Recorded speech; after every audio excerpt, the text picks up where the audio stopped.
డబ్బు తీసుకొని ఓటు వేస్తే మీ భవిష్యత్తు అమ్ముకున్నట్లే అని మల్కాజ్గిరి ఎంపీ ఈటెల రాజేందర్ అన్నారు. పైసలు విసిరే వాళ్లకు కాదు, మీ మధ్య పనిచేసే వారికి ఓటు వేయాలని సూచించారు. బీఆర్ఎస్ పార్టీ గ్రామాలను నిర్వీర్యం చేసిందని, కాంగ్రెస్ పార్టీ బిల్లులు చెల్లించలేదని విమర్శించారు.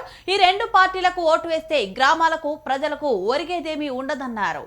గ్రామాల నిజమైన అభివృద్ధి కేంద్ర నిధులతోనే సాధ్యమవుతుందన్నారు. ఈసారి డబ్బును కాదు, సేవ నిబద్ధతను గెలిపించాలని ఆయన పిలుపునిచ్చారు. ప్రజాస్వామ్య వ్యవస్థలో చట్టసభలు మాత్రమే కాకుండా అసెంబ్లీలు, పార్లమెంట్లే కాకుండా గ్రామ సచివాలయాలు, మండల సచివాలయాలు, జిల్లా పరిషత్తులు ఇవన్నీ సమగ్రంగా పనిచేస్తేనే గ్రామాల సమగ్ర అభివృద్ధి జరుగుతుంది. ఇవాళ వార్డు మెంబర్కు తెలిసినటువంటి సమస్యలు సర్పంచ్కు ఉండేటువంటి అవగాహన గ్రామం పట్ల ఒక ఎంపీపీకి ఉండదు, ఒక జెడ్పీటీసీకి ఉండదు, ఒక ఎమ్మెల్యేకి ఉండేటువంటి ఆస్కారం లేదు, పార్లమెంట్ సభ్యుడికి అయితే అసలే ఉండేటువంటి ఆస్కారం లేదు. కాబట్టి గ్రామ సచివాలయాలు ఎంత ఎఫెక్ట్గా జరిగితే, ఎంత గొప్పగా పనిచేస్తే గ్రామీణ ప్రాంత ప్రజల సమస్యలు అంత గొప్పగా పరిష్కారం పెట్టే ఆస్కారం ఉంటుంది.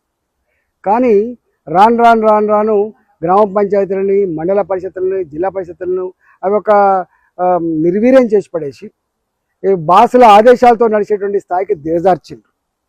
అంతేకాకుండా రాష్ట్ర ప్రభుత్వం దానికి నిధులు ఇవ్వకుండా కేంద్రం ద్వారా వచ్చేటువంటి ఫైనాన్స్ కమిషన్ నిధులు కావచ్చు, పర్ క్యాపిటల్ నిధులు కావచ్చు, లేదా ఉపాధి హామీ పనుల ద్వారా వచ్చేటువంటి మెటీరియల్ కాంపౌండ్ నిధులు కావచ్చు, వాటితోనే ఇంత అభివృద్ధి జరిగింది తప్ప ఎక్కడ కూడా రాష్ట్ర ప్రభుత్వ పరంగా పైసలు లేవు.